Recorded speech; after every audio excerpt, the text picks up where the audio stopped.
đừng nào, đừng. Đừng dọa. Để chúng tôi đang đi nhà ma. Quỳnh. Có người gần Người ở đâu ấy mày? Hả? Có người ở đâu ấy? Không có ai đâu. Thế mà anh kia bảo có 2 anh ở trong này. Mày tối con bật đèn lên flash đi. Bật đi, con chỗ này. Sợ quá. Em chỉ sợ là ướt quá không mở được rồi. Em chỉ sợ đi một đoạn có người họ cho cái đấy ở gần mình. Không, người ta không động đến đâu. Thế á? Không được lấy mình à? Không nói đâu mà cũng có đấy. Mày Chị đừng dọa em sợ. thì nó sợ chân đấy. Anh không sợ. Thì không sợ mà. Sáng đi. Để không sợ chứ, tao không thích sợ đâu. Ui. Đằng sau lại.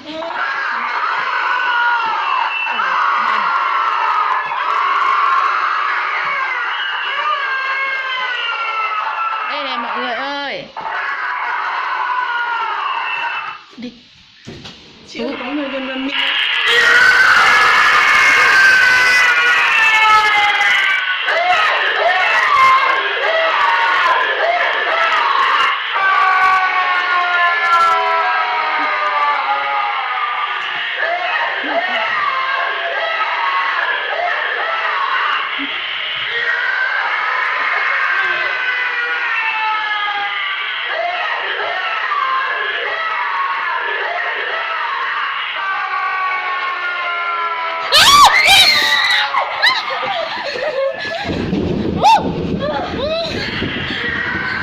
Nó sờ chân.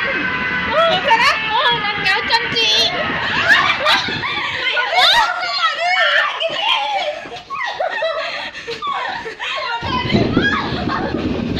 Em đi được không?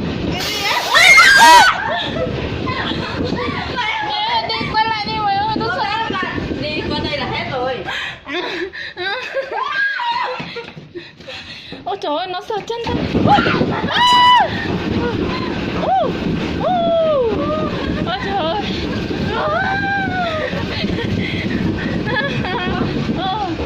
Hết chưa mày ơi? Chưa.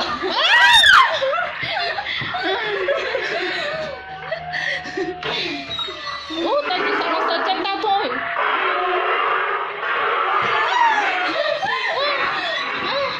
Nó cầm vào cổ chân tao mày à. Đi đâu đấy? Ôi. Chị Quỳnh ơi, đi đường ra là đường nào? Quay lại à? Cẩn thận nhá. Không. Hết chưa mày ơi?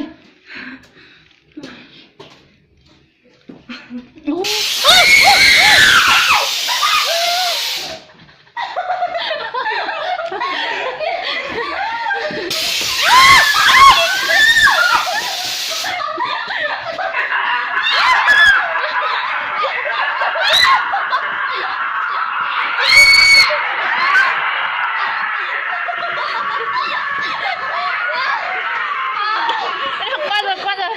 Hết rồi.